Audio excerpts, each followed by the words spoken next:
why are more women than ever choosing Natural Cycles? The hormone-free, side-effect-free way to take control of your fertility.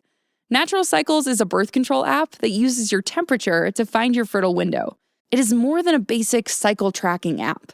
Natural Cycles is the only FDA-cleared and CE-marked birth control app and has helped millions prevent and plan for pregnancy naturally. Save 15% when you sign up today with code RADIO15. Learn more at naturalcycles.com.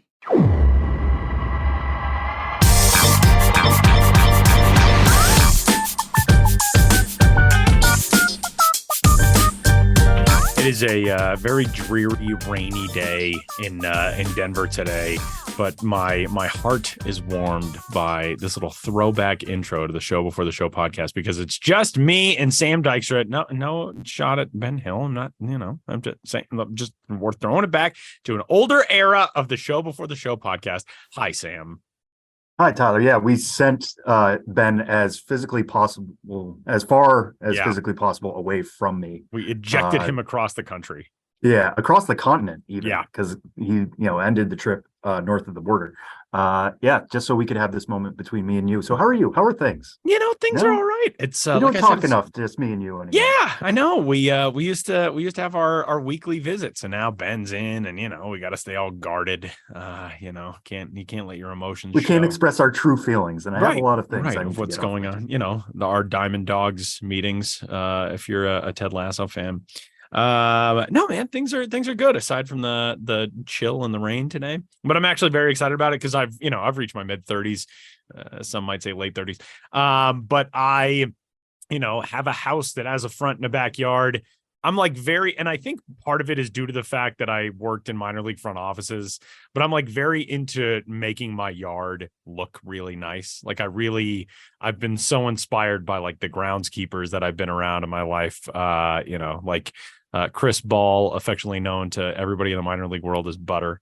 Butter was our groundskeeper in Myrtle Beach. He won 10 straight Carolina League Field of the Year awards. I remember when I first got a house with a yard, I texted Butter and I was like, I'm going to be texting you constantly to ask you about yard advice. But I did some yard projects this week. I put down some grass seed or some spot, rejuvenator, we'll say, that has the seed and fertilizer and whatever. And you have to water that stuff constantly for 2-3 weeks. You have to water it twice a day. But today it's just been raining the whole day. That's delightful. So I'm just I'm drinking my coffee, looking out the window of the grass seed. Yeah, this is great. Yeah, just looking up at the heavens, just being like, God has the sprinkler today. Keep it going. Yeah, right. Yeah, exactly. It's fantastic. So that's what's going on in my world. My name is Tyler Maughan, by the way. Sam Dykstra is in New York City. What about you, buddy? How's things? Yeah, I don't have any grounds to keep, really. Yeah. I have my apartment in Brooklyn, and actually, it's funny you say that. I came back the other day, and my landlord had decided to just take out an entire bush in the front yard. Okay. So I was like, this is where I live, right? It's new. This is so bare now. But my key worked. It was where I live still. That's good.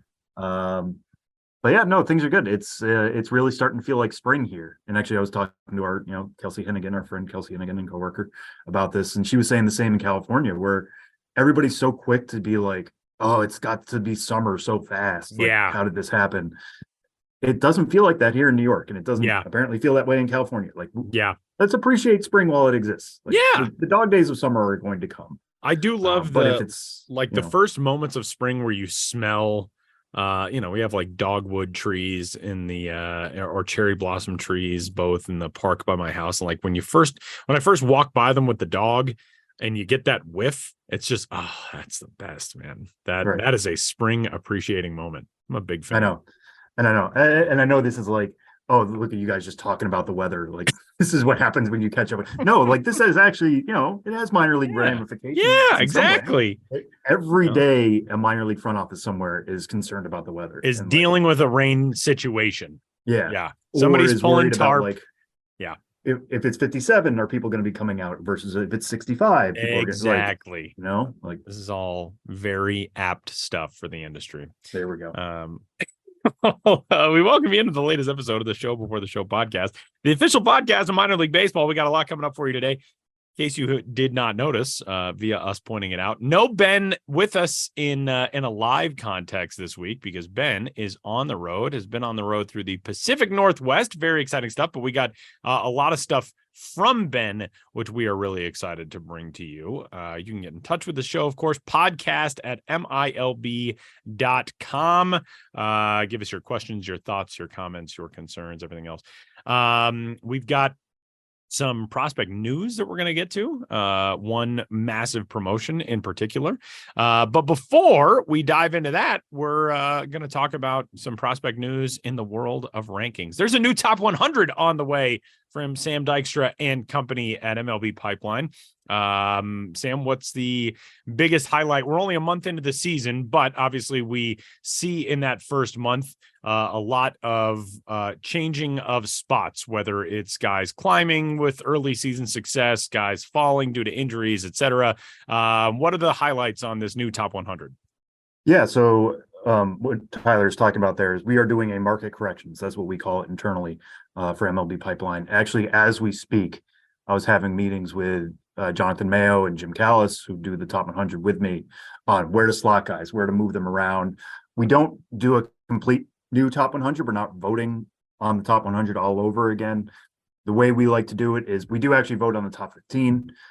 We do redo that version, but then from there, it's only move guys 10 or more spots in either direction. We're not trying to like fiddle with a guy who's 47 and move him up to 45. We're trying to adjust for trends we're seeing early on. Some of those are injuries, like guys like Daniel Espino with the Cleveland Guardians undergoing shoulder surgery after barely pitching last year. Like some of these guys, with their injuries, it's tougher to swallow.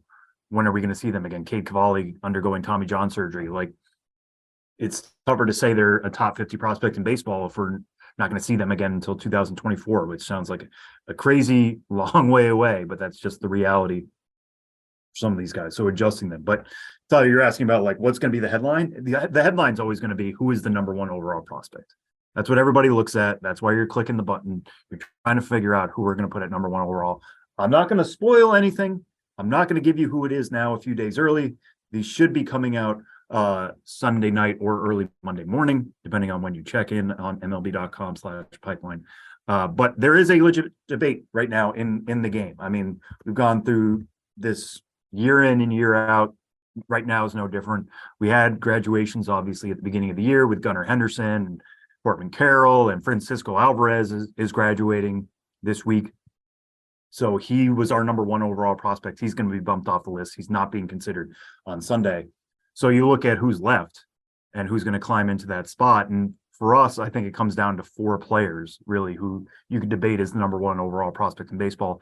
It's Jordan Walker, who obviously got off to a hot start with the St. Louis Cardinals, but was sent down to AAA Memphis for various reasons. I think the primary reason is his outfield defense. He still needs to grow into that. But you have to remember, like, when he made his major league debut, he was the youngest player in the major leagues. He was the first player born in 2002 to appear in the show. So it's always going to be a level of adjustment for Jordan Walker. We know the bat has power. We know he can hit. He's hit everywhere. I mean, and that really includes the major leagues when he had that hitting streak. I know they want him to work on his launch angle. He hits the ball on the ground a little bit too much. But still, he's very much in that discussion for number one overall. Jackson Churio, anybody who listens to this show knows I'm a large fan. Only 19 years old at AA, one of the youngest players at that level once again to begin this year. It hasn't been the greatest start, but again, considering like he would have been a draft pick last year, he's already at AA. It's kind of crazy how quickly he's risen and how loud the tools can still be, even if we're seeing them in shorter spurts this year. I think the big one is Jackson Holliday of the Baltimore Orioles. Jackson Holliday has already climbed to high A. I mean, the Orioles gave him some time at single A last year, coming off the draft, the number one overall pick. They gave him a long time in big league spring training this year, and a lot of people thought he really held his own there, both from a temperament standpoint. Guy knows his way around a major league clubhouse, obviously through his father, but also the way he looked on the field. I mean, he played a very natural shortstop. He's going to stick there, I think, so long as there is room for him in shortstop in Baltimore. But the bat has certainly played early. He's already hit few high A home runs. The power, I think, is going to be the last thing to come for him, but everything else is there. So now all of a sudden we're talking about a guy who's moving through the Baltimore system quickly in a system that really knows how to develop hitters. I mean, look at Gunnar Henderson last year. Look at what Adley Rutschman is now. Look at guys like Colton Cowser and Joey Ortiz and Jordan Westberg and like they just know how to develop hitters in that system. Heston Kjerstad's off to a great start. So you can even project that a little bit forward, though we don't always take into account system, but like Jackson Holliday is a legit contender to be the number one overall prospect. If not this round, maybe he is. Again, we're still debating this. If not this round, maybe the next round of market corrections, or when we do a complete revamp in the midseason, we'll see where he stands then. And Ellie De La Cruz, who this week showed off why he is maybe the most exciting prospect in the minor leagues. He had one game for Louisville in which he had 3 exit velocities above 116 miles an hour. No major league team, never mind like individual player, no major league team has ever had that in the StatCast era.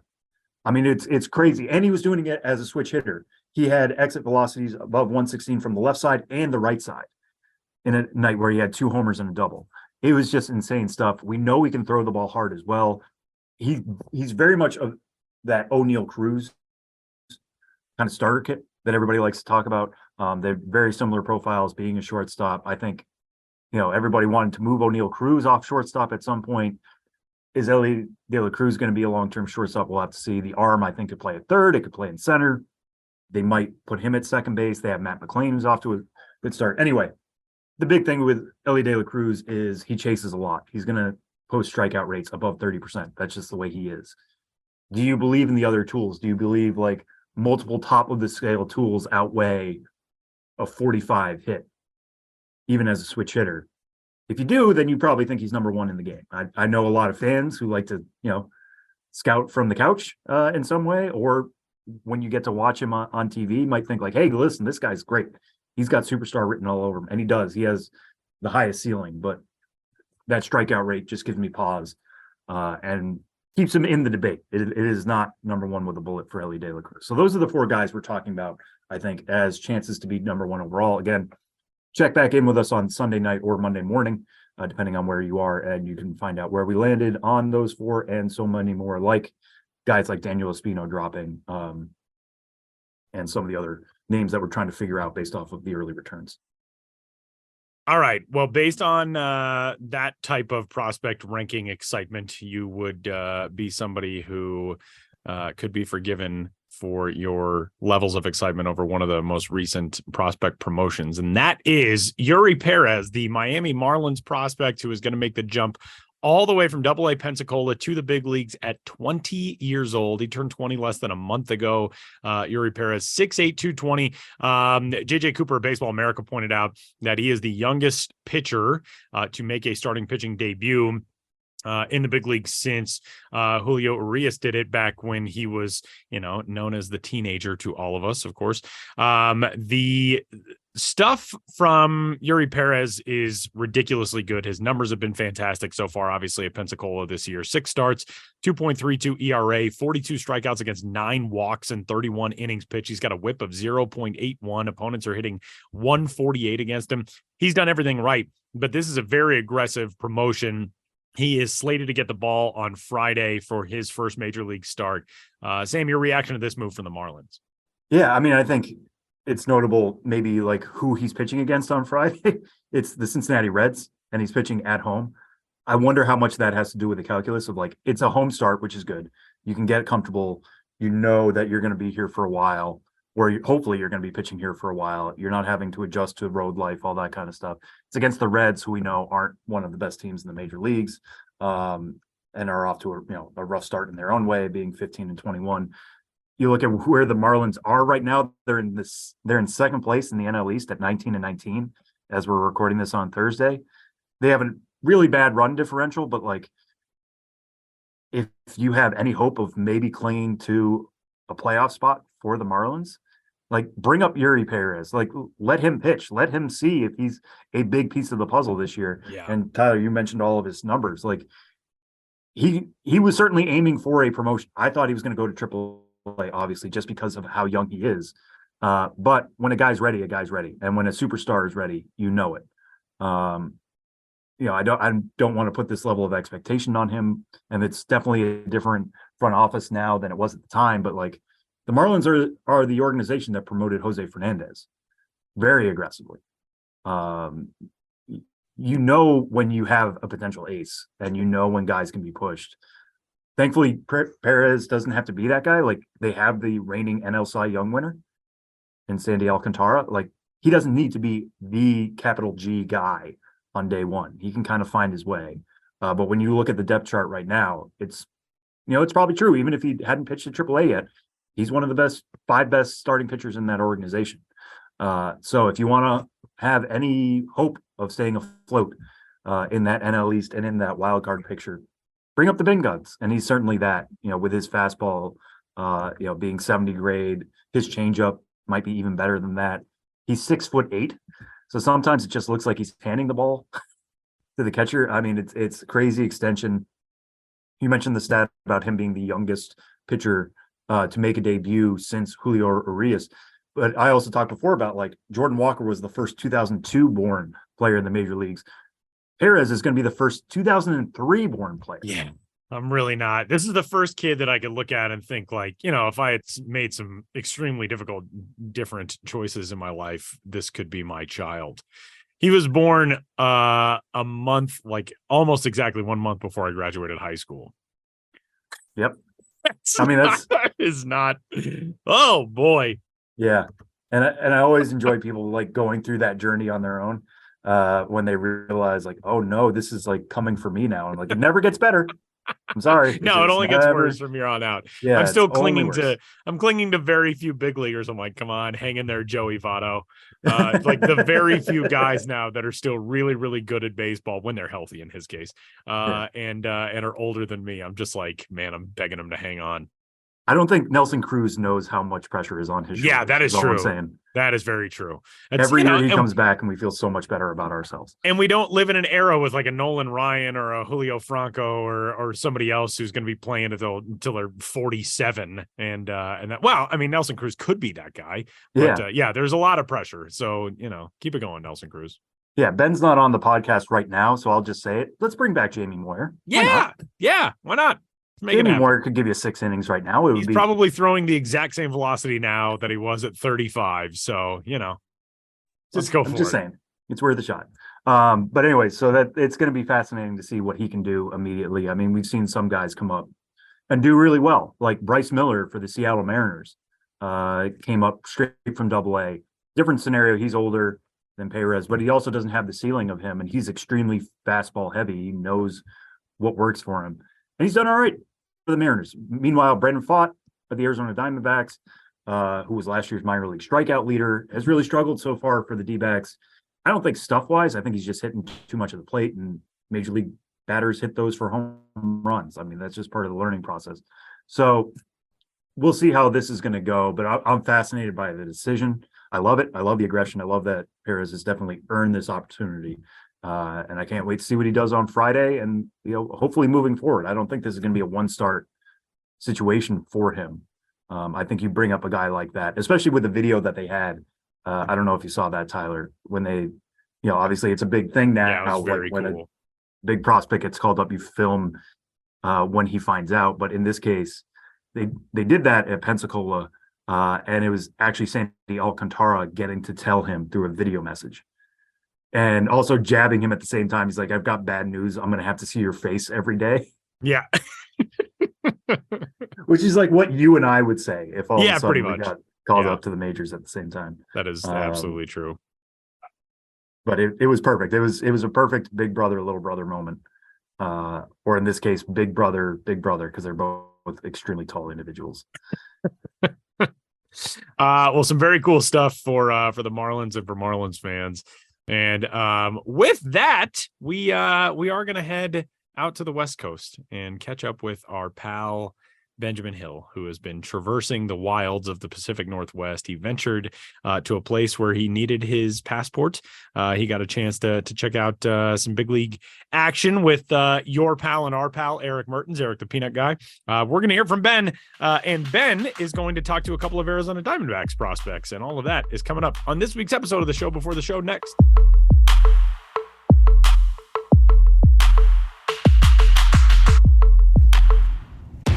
You know Gray Bar for electrical parts, but there's one more thing you may not be thinking of us for that can help maximize your next project's total value. Our pre-project planning services are designed to help you win the bid, save on labor costs, and keep your installers productive across your entire build. The sooner you call us, the better. Because when we're there from the beginning, we can anticipate your needs and help you solve problems before they become problems. Yep, Gray Bar does that. Yo. Hello, greetings. This is Ben Hill, aka Ben's Biz. Your friend, your enemy, your pal, your confidant. Talking to you from Owen Beach within, I believe it's called Port Defiance Park in Tacoma, Washington. I am here on Wednesday in the late morning, and soon we'll drive to Vancouver to see the Canadians in Nat Bailey Stadium and finish up my first road trip of the season. Here's a recap. It started all the way back, not that long ago, but on the road every day feels like 3 days, so it feels like very long to me. Started on Friday morning with a 3:45 a.m. wake up in Brooklyn in my apartment, lift to JFK, flight to Salt Lake City, and then a connecting flight from Salt Lake City to Eugene to see the Eugene Emeralds. It's really surreal on these travel days. I landed in Eugene at like 11:50 a.m. ahead of schedule. But to have it be morning, and I've already been awake for something like, I don't even know, 8 hours at that point, 9, and somehow I'm all the way across the country in Oregon. Start the road trip. My plan was to spend Friday and Saturday, May 5th and 6th with the Eugene Emeralds. Got to the rental car counter, and first they offered me a pickup truck, and I'm like, no way, fella, no way. Ben's Biz doesn't do trucks. I'm a down-to-earth guy, want to be low to the ground. Then all they had was a Camaro, so I took that. That sounds kind of fun, driving a Camaro around, but like my ideal road trip car is like a Ford Focus or something like that. Something I just feel comfortable in. So I'll tell you what, when road trips start, that's about the lowest I feel in my professional life at any given time. Just because all the anxiety of like, oh man, what am I doing? Here it goes again. Is this going to work out? I've been doing it a long time, but it never feels good. And I'm all sleepy and jet lagged and in a Camaro. And, got to push through.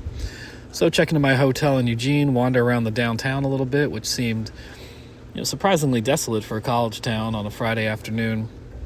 Like a lot of cities, a lot of people with, mental illness and drug addiction in the downtown.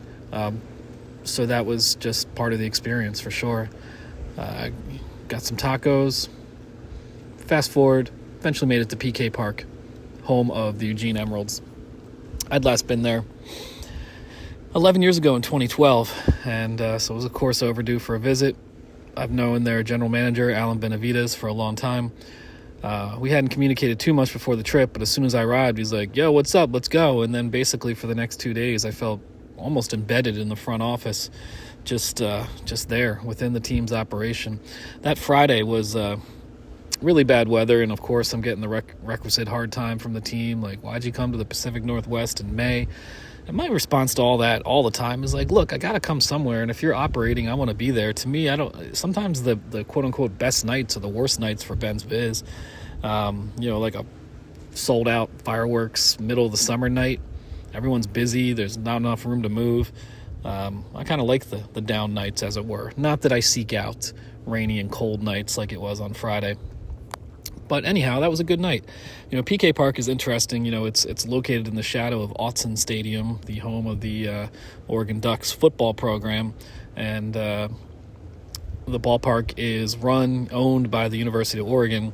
So it's always been a bit of an awkward relationship with all the logistical hurdles when you share a ballpark with a university, and that of course is been magnified since the Emeralds shifted from Class A short season to High A. Starting in 2021. So now the first 2 months of the season for the Emeralds are also Ducks baseball season. So, they got to, totally clear out of the locker rooms after every homestand, pack everything up, put things in storage, be just totally clear for the baseball program. This Friday game didn't start until 7:30 because the university has access to the field until 6 o'clock Monday through Friday. So just that sort of thing. There's, a lot of logistical hurdles. And because it's still Ducks baseball season, there's not really any Emeralds signage around the ballpark. It feels much more University of Oregon than Eugene Emeralds. But the Emeralds, they've been around since 1955. They got a good front office staff. They find their way to put marks on things. And they certainly did the next day. That first day, Friday, I did some interviews, talked to some interesting people, got good content. Lots of content, that's what we say in the biz. Had some loaded brisket fries, but Saturday was Exploding Whales Day. So earlier in the day, I went to the Eugene Saturday Market. If you're ever in Eugene, that is it's like a farmer's market on steroids. On organic, healthy, vegan steroids. So lots of food, but also music performances, arts and crafts, all sorts of things like that. So that was cool to get a taste of Eugene that way. I was driving around with Alan, the general manager, quite a bit. Just making the sort of game day errands that you make in minor league baseball. Going to a FedEx store to print out copies of pictures of Paul Lindman, the reporter who did the original Exploding Whales story in 1970. He was going to be at the ballpark that night. The Exploding Whales, we've talked about it a lot, but again, if you don't know what it is, in 1970 in Florence, Oregon, a whale, sperm whale, washed up on the beach. The town did not know how to remove it, and the idea was hit upon to blow it up so then it would be in smaller chunks and the birds would eat it. But they used way too much dynamite, and there was an explosion of blubber that landed as far as a quarter mile away. Some of the blubber smashed a car in the parking lot. And, a lot of people say, this is the first viral video, this news report that Paul Lindman put together in 1970. I saw it for the first time in college, a little over 20 years ago. Loved it then. So it's surreal to me now to be a minor league baseball writer covering the Exploding Whales and having Paul Lindman be at the ballpark. Not only was Paul Lindman there, and I interviewed him, but the sons of the man whose car was destroyed by the whale, they were at the ballpark. So that was really cool to interview them, and also interviewed the grandson of George Thornton, who was the engineer who oversaw the demolition. And, that had been a sore spot for the family for a lot of years, the way he was portrayed in that video, and, kind of seen as, the butt of a joke, essentially. But, he had a long, distinguished career, and he had his side of the story with the whole thing. And, so it was interesting to get that perspective as well. So I got a lot of great perspective on the Exploding Whales, and it's going to take me quite a long time to put it all together, make sense of it all. But it was great to be there for Exploding Whales. The team is selling the merchandise like crazy. They can't keep it in stock, and it's been, great source of revenue for them. And, so popular, just a running joke that they're just going to change their name full time to the Exploding Whales. At one point I suggested, to a bunch of people in the front office, you're just going to have to start staging an Emeralds throwback night. And, they all laughed because that's kind of what it feels like right now. The focus is on the Exploding Whales. So it was great to be there in Eugene for the Exploding Whales. From there, went to Hillsboro. Hadn't been there for 10 years. Ron Tonkin Stadium, home of the Hops. They're actually getting a new ballpark in 2025 right across the street because even though Ron Tonkin, their current ballpark is only 10 years old, it was built for a short season club and before all the PDL, facility requirements. And, what I was told is that it's going to be, don't people know that Ben's Biz is recording an audio segment? This is very rude. Leave me alone, everybody. Anyhow, it's great to be back in Hillsboro and, be at that ballpark for the first time in 10 years, and it'll probably be the last time I'm at that ballpark because there'll be a new one soon. I was told that it would cost more to renovate their current ballpark than to build a new one. In Hillsboro, I spent time with the Hippity Hop guy, a one of the super fans you meet in minor league baseball. He said he's distributed approximately 1,500 rubber chickens to fans in the stands over the last 3 seasons. There were definitely just the sounds of rubber chickens squeaking throughout the ballpark during the time I was there. I interviewed the mayor of Hillsborough, Steve Calloway, who's like the Hops #1 fan. He was the first person to put a season deposit on season tickets. When the team first announced they were coming to Hillsborough, he said, look, he was in city council at the time, and he said, look, I have to put my money where my mouth is. Sits in the front row with his wife every single game. Super nice guy. Interviewed, we'll get to that later, what else I did in Hillsborough, real quickly. And the Monday, it's an off day in minor league baseball. I drove to Tacoma. In Tacoma, I met up with Eric the Peanut Guy, Eric Martins, who we recently featured on the Fans episode of the podcast. I've known him for years through Twitter mostly. We had met in person for the last time in 2016, but the Mariners were home. He's a big Mariners fan. We're friends, and so I met Eric in Tacoma as soon as I checked into the hotel, and basically we just drove right to Seattle, and he gave me the Mariners game experience. So it was really cool to see a major league game in the midst of this minor league road trip. I got a Seattle dog and a gluten-free bun. What makes it a Seattle dog really is essentially the cream cheese on the bun. Very good stuff. The game just flew by, especially with the pitch clock. Started at 6:40. It was a pitcher's duel. Logan Gilbert for the Mariners took a perfect game in the 7th inning, but then Rangers scored a couple runs, won 2-1. It was bizarre to be at a major league game that ended around 9 o'clock, but really enjoyed that ballpark, seeing the views, learning about the history, getting Eric's perspective on the whole thing. Really good times. And then Tuesday, I was in Tacoma, where I still am right now. Went to Cheney Stadium, built in 1960, oldest ballpark in AAA. Low-key Tuesday night, but beautiful weather, good energy. Got some good material there. I don't have to talk about all the material I got because, it'll come out later. But I did talk to Chester the Usher. He's a guy who's about 79 years old, originally from Brooklyn, big Brooklyn Dodgers fan. And he's just a beloved usher, the kind of people I always talk to at the ballpark. He brings a vintage newspaper to every homestand to share with the fans who sit in his section, which is like the dugout seats right behind home plate. So the one he had on him when I interviewed him was like a Sporting News from 1957 about the All-Star game with like Stan Musial in it and all this stuff. So always great to talk to people like Chester the Usher, and to be in Cheney again. Cheney. I always want to call it Cheney, but it's Cheney Stadium. So really, really good times there, and good times everywhere. The stress slowly starts to dissipate as I go through a trip. I try to see things outside the ballpark, but, between doing work, just staying on top of the logistical details, trying to get some sleep, etc., etc., etc. I feel even this little audio memo, I'm already up about 12 minutes and I want to cut it off pretty soon.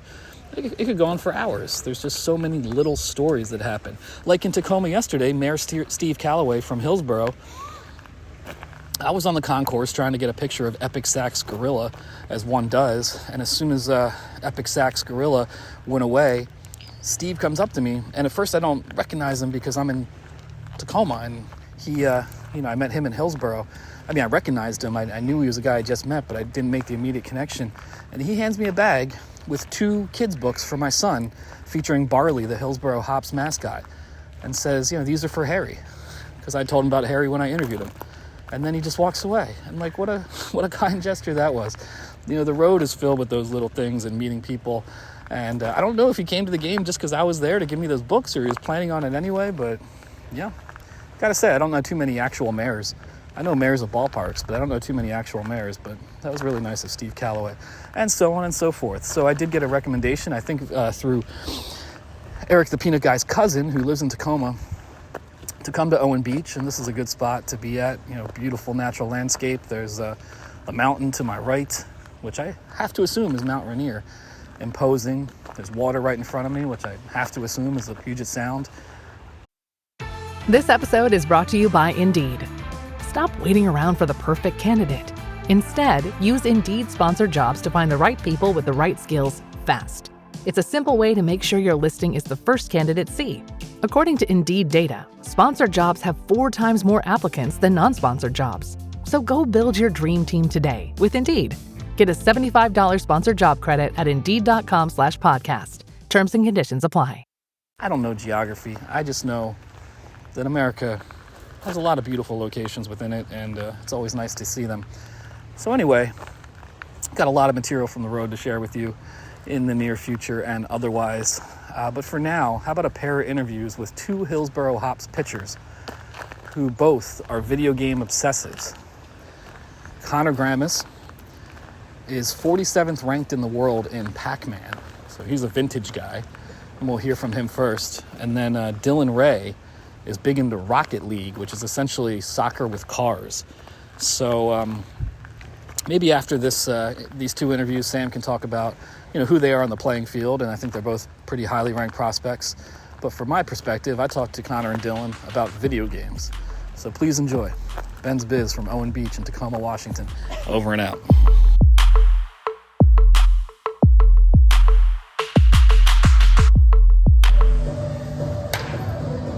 I'm here with Conor Grammis of the Hillsboro Hops. And in addition to being a professional baseball, working his way through the Arizona Diamondback system, he has a special claim to fame in the clubhouse and in life. Ranked 47th at Pac-Man. Is this 47th in the world? This is 47th in the world on a arcade system. So the way Pac-Man works, like you can play it on your computer, technically, I guess, and there's different modems for which you can play it on. But what I have is like the 1981 actual Pac-Man arcade game. So I'm ranked 47th on that out of, probably about 200,000 in there. Wow. And by the arcade game, you mean like the stand-up console? Because I know there's also those ones at the bars where you sit in the seat, but it's a stand-up console. Yeah, it's a little smaller. It's probably about 4 or 5 feet high, something like that. But yeah, you sit. It's a little arcade game. Yeah. So Pac-Man came out, I don't know what exact year, but over 40 years ago. It was decades old, even by the time you were born. Definitely a retro game. How did you get into Pac-Man? So my dad was a big Pac-Man player. I won't say a big Pac-Man player. I know he was when he was a kid, but we had like a little Pac-Man setup when I was a kid. We used to watch him play all the time. And I got hurt a year ago, so I purchased a house down in Arizona. I was just kind of looking for some stuff to make it a little more homey, some cool stuff. So I ended up buying an arcade machine and just got really into it, to be honest with you. Had a stretch there where I was probably playing, I know this is nothing in terms of video game terms, but 2 to 3 hours a day for, probably that whole year that I was down. So started getting pretty good. Yeah, and as an athlete, as a professional athlete, does that mentality carry over to the console? Yeah, definitely. I take it pretty seriously, to be honest. And there's been a bunch of guys that over time have come over and played and got their name in the ranks, but yeah, man, it's fun, and I take it pretty seriously. Yeah, so obviously, you were aware of Pac-Man growing up. You're probably always pretty good at it. But at what point did you cross over into saying, so where am I in a global standing? So how it works, the only reason I know that is how it works is anybody who's ever had the system that I have, you basically have to put your username in it. It ranks all the scores. So the first game I played, you play one game and you're automatically on the board somewhere in the line. So the first game I ever played, I don't know, I maybe scored 2,000 or something like that, and I was probably 150,000th or something like that. And slowly, as you get better, you break your high score, and then it shows you where you are. You break that high score, it shows you where you are. And you just keep moving up, man. Keep going until number one. It might be a while, but keep going. Well, it's a simple game, but at the same time, I'm sure complex in terms of learning the patterns and the exact routes. For sure. What advice would you give to amateur or aspiring Pac-Man players? Yeah. I would say there's nothing you have to just play, because you start to recognize patterns in their routes and the most efficient ways to go. But yeah, there's no other way to do it other than just commit yourself to the Pac-Man. You gotta commit. And what's your best game of all time in Pac-Man? My high score right now is 105,000. 105K is my high score, which is 47. So if you go off of all the different devices, I think I'm 400th, maybe something like that. But again, that includes any kind of modem that you're playing the Pac-Man on. But 47th for the actual arcade system. Now, I'm sure a lot of your teammates and guys you play baseball with your life are into video games, but probably video games of their era as opposed Yeah. to a dad's era? What's the kind of clubhouse take on you being so good at such a retro I game? mean, I'm definitely the black sheep of the group in terms of like the video games I enjoy. I don't really enjoy like, the PS5, that sort of thing. Not to say that I don't like it, but it's just not really my thing. So yeah, there's not a whole lot of competition here because we don't have too many guys who are into that sort of thing. And I wouldn't say I'm like incredibly into it until I got it. Now I'm pretty into it. But yeah, it's cool. It's a unique thing. And maybe somewhere along the line, everyone else will come along, hop over to the good side. We'll see. Yeah. And are there other games besides Pac-Man from that era that you... Yeah. So it's a 12-game system. I mean, the two that I really play are Pac-Man and Galaga. Pretty good Galaga player. I have 2 extra rooms in my house, so I'm always renting them out to friends. So I can't really say anyone that's lived with me that hasn't gotten at least pretty into either Galaga or Pac-Man. Yeah, at some point along the line. So you're spreading the gospel. I'm spreading, yes, precisely. I'm doing what I can to spread the word. Yeah. So I'm sure you hear all the time people asking you about your career and when do you expect to move up and all this. But I'll ask it from the video game perspective. 47th is awesome, but that also means there's 46 people better than you. Yeah, this competition is getting pretty stiff. I think the all-time best record for this system is like 300,000, which is a pretty big jump. I mean, it's pretty big, so it might take us a while to get there, but yeah, slowly working our way. But fortunately, with something like Pac-Man, you have your whole life. Yeah, exactly. I got plenty of time, so there's no rush. Well, I think that's about all I have from a Pac-Man perspective. But there's anything you'd like to add? Anything I missed? No, man. I'm an advocate for it. Hop on the train. All right, get on his Pac-Man level, and we'll look forward to seeing you move up the leaderboards. Sounds good, bro. All right, thanks, man.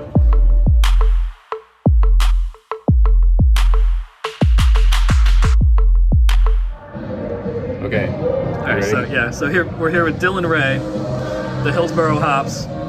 Talked to your teammate Conor Grammis about Pac-Man earlier, but you've got a whole different video game skill set. It is Rocket League, and I know nothing about it, so you have to inform me, and I'm sure other people out there. What is Rocket League?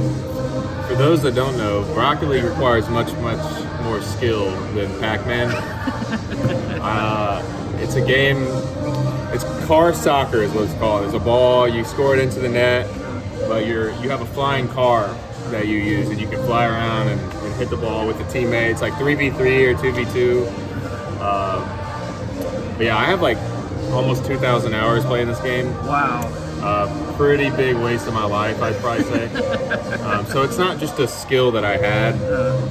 Everyone starts bad at the game. Yeah, but it just takes hours and hours of practice to be good at. Yeah, 2,000 hours in your place. So do you play with teammates, or is there like Rocket League competition among the team? So I played with a couple buddies in high school, and one of my buddies actually is way better than me, and he actually has like a state championship for esports in high school from playing Rocket League, and was like asked to be on the collegiate team at the University of Alabama. So he backs up for them. So it's like a whole community. There's esports. People make tons of money doing it. It's like a sport. So my goal is eventually to, try to be professional. It's never going to happen just because I don't have enough time to do that. And I mean, there's a lot of people better than me, and I'm still in the top probably 1% of players. And I would consider myself not good at all compared to them. But when I play with some people, they think I'm legendary at it. So car soccer. So do you have the same car you always use? Do you get to upgrade your car as you keep getting better? So all the cars, most of the cars are pretty much the same. Like the hitboxes on the car, like the ball actually hitting the car, are slightly different shapes of the car. So you can choose which one you like. You like a flatter car, like a more bulky car, or like a smaller, it feels more agile, but they move the exact same speed. So it's really just preference.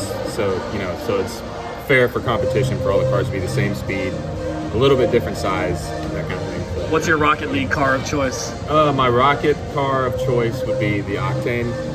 But if you don't know what that is, that's okay. Most people wouldn't know it. No. There's the Finnick and the Octane. Just completely designed cars by Psyonix is who originally owned the game, but now Epic Games does. People that own Fortnite bought it, so yeah. Nice. So, 2,000 hours. You still playing as much as you always have? It's Oh yeah. I've been playing probably since my junior year of high school.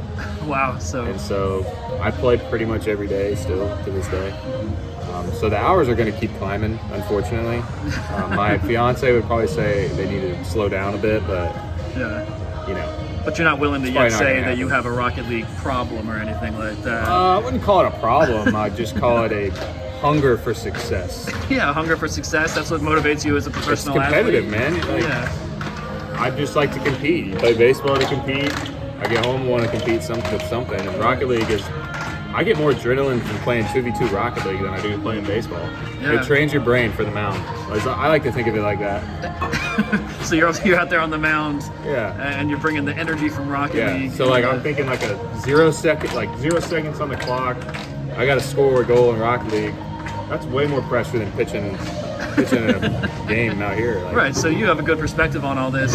Yeah. Have you ever thought about being like, Bo Jackson was famous for football and baseball. You can be famous for baseball and Rocket baseball League. And Rocket League. If I could pick one to be a professional at, it'd be Rocket League. I'm kidding. No. I'm joking about that. I don't know. But you clearly have a love for both. And to kind of wrap it back up with what you said in the beginning, this is just clearly a better option than you got teammates playing Pac-Man and the old school guys. It's no competition for you. See, a lot of people are soft because they play Rocket League one time and they never play it again because they're bad at it.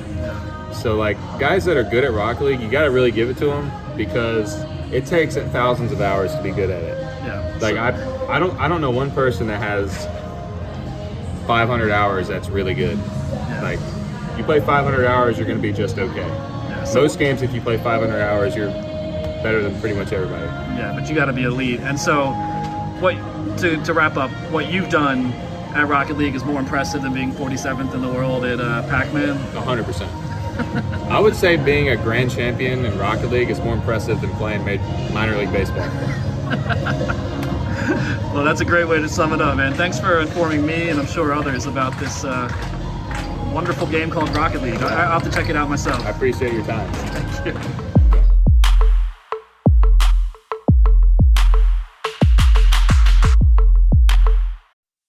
What is natural? When you read natural flavors on a label, most people don't realize it's often not real food at all. Those hidden ingredients quietly work against how your body feels and functions over time. That's why Just Ingredients uses only real food ingredients, so you know exactly what you're putting in your body. Stop guessing. Start knowing at justingredients.us.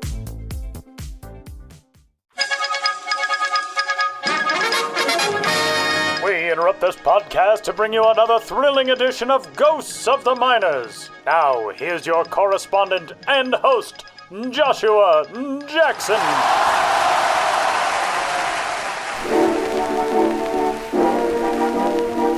Welcome back to Ghosts of the Miners, in which all of you out there in Radioland must identify the legitimate historical ball club hiding amidst the fraudulent pair. One had real potential in a bygone era. The others haven't yet come to fruition.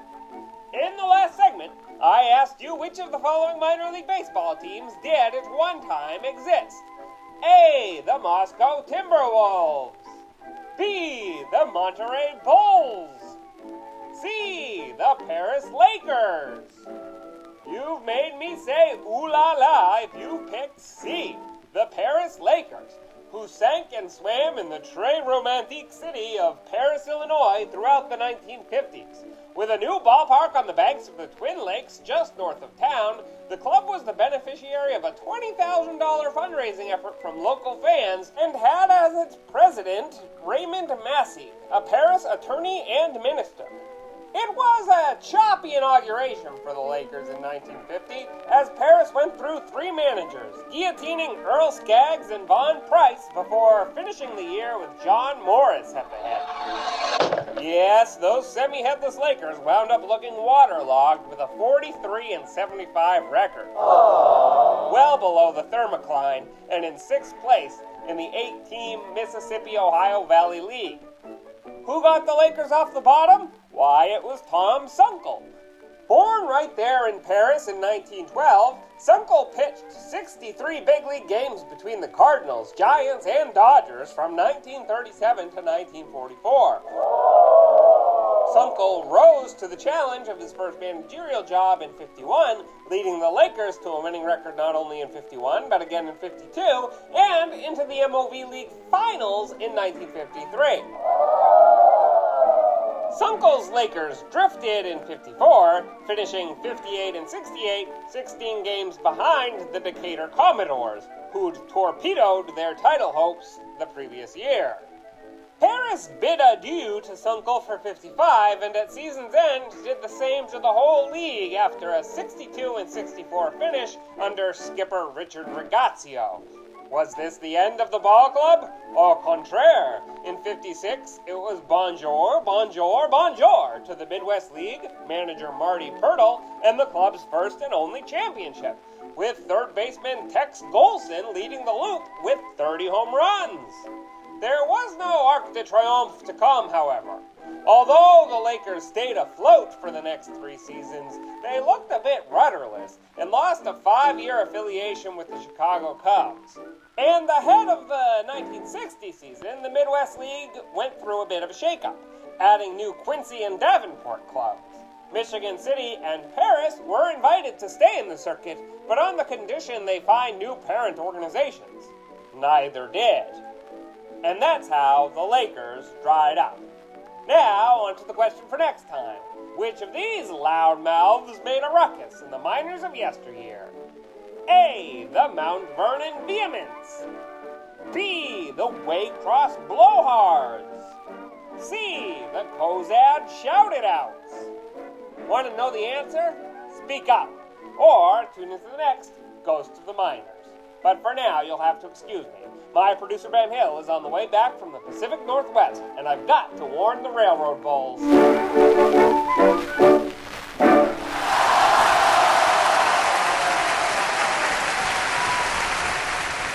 Josh Jackson back on the show. Everything feels right and normal again when we get another visit from the maestro of Ghosts of the Miners. We also have to send our huge thanks to Ben Hill. Not only did Ben get a couple of interviews and have some fun with them, but got some interviews with some actual prospects too. Those are not just dudes kicking around in the minor leagues. Those are guys that the D-backs are pretty excited about. Yeah, and I really enjoy that. Like, those were interviews that only Ben Hill can do. Here's 2 dudes who just love video games. Meanwhile, I would talk to both about very different things, which is fine. Like, that's good. I love that we have that perspective on the pod. But you mentioned Tyler, and Ben threw this out during his segment as well. Dylan Ray and Conor Gramis are both legit prospects within the D-backs organization. We have Dylan Ray at the number 23 spot in the D-backs top 30. He was their 4th round pick last year in 2022, pitching at Alabama. Fastballs, curveball, slider, changeup guy, mostly really good on the slider. It's telling that they sent him to high A to begin this year. 32 strikeouts and only 3 walks in 24 innings. So he's somebody you kind of circle of like, all right, the stuff is really playing so far at high A. How quickly does he move up to double A? And if that happens, you start to think, okay, this guy's probably gonna climb into the teens. That slider can be that good. Conor Gramis is somebody we've been following for a while now in the Arizona system. 5th round pick back in 2019 on a pure stuff level, like almost as good as it gets in that system. I mean, his fastball is 70 grade, his curveball can be above average, his slider is really good as well. He has a real true field of spin, but he's gone through many injury issues. He's never pitched more than 25 1/3 innings in the D-back system. He's opening up this year at high A. They've officially just made him a reliever. That's just who he's going to be. And in that typical way of like throws hard, spins hard, he's also walked 4 guys in 6 2/3 innings. So it's really going to come down to control. But, if he finds any modicum, even just like slightly below average control, he has back end of the bullpen potential. So really excited to get those 2 guys on, get some different perspectives as only Ben can do. And keep an eye out on both of those guys, Dylan Ray and Conor Gramis, in the Arizona Diamondbacks system. All right, Sam, what are you watching on MILB.TV as we dive into the weekend? Yeah, so I mentioned before Ellie De La Cruz and what he's been doing so far at AAA Louisville since he came back from injury. That Louisville team is actually really stacked, and nothing's official yet, but I might actually be in Louisville next week. So tune into those games. They're all going to be televised. They're going up against Jacksonville. I was kind of hopeful that Yuri Perez would actually be promoted to AAA. So we could get some matchups of Ellie De La Cruz versus Yuri Perez. That would have been amazing, but good for Yuri. On to the majors. Not going to complain. But, we talked a lot about Ellie De La Cruz before. Matt McLean has put himself right back on the map, hitting 336 through 34 games. He's got a significantly better slugging percentage than he did last year. He's slugging 696. He has 11 homers in 34 games. He went deep 17 times last year. So if he continues on this pace, he's almost certain to surpass that unless he gets called up to Cincinnati as well. Christian Encarnacion Strand is also off to a hot start. I mean, that's like as loaded an offense as you can find at the AAA level, and the tools are there to back it up. So tune into any Louisville matchup you can, but keep an eye on my Twitter account for if I am in Louisville next week. I'm going to tell you guys all about it and where to find that and when we will be there. But make sure you watch any game they have, because it's possible Ellie De La Cruz is going to hit a ball at 118 miles an hour and just like break all of our brains, as well as StatCast. Which is pretty cool from night to night. I'm going to the AA Texas League this week. Wichita and Frisco squaring off. And in addition to the amount of talent that's already on that Frisco team, and as well on the Wichita squad, although maybe not quite as talent laden as the Frisco team, a couple of big leaguers who are going to be rehabbing in that series, one of whom is still a prospect. Royce Lewis only played a dozen games last year at the big league level. For the Minnesota Twins, tore his ACL. He's been out of action since June, but he will be back rehabbing. Those 12 games he played at the major league level, really, really tantalizing with what he was able to put together. Feels like we've been waiting on Royce Lewis to arrive forever, and Royce Lewis is still only, I think, 23 years old. So this is the start of his return to the big leagues, and presumably we could see him back in Minnesota with the Twins, I would say probably by the beginning of June. Corey Seager's also going to be rehabbing in that series, or is expected to rehab in that series. He's been out for the last month with a hamstring strain for the Rangers. But those teams are just both stacked with talent, especially Frisco. So you can tune into that one on MILB.tv. And that'll do it for this week's episode of the show before the show. Huge thanks to all of Ben's work on the road, to Josh Jackson for swinging by, the D-backs prospects for hanging out with us as well. And for Sam Dykstra, my name is Tyler Maughan. We'll catch you next week.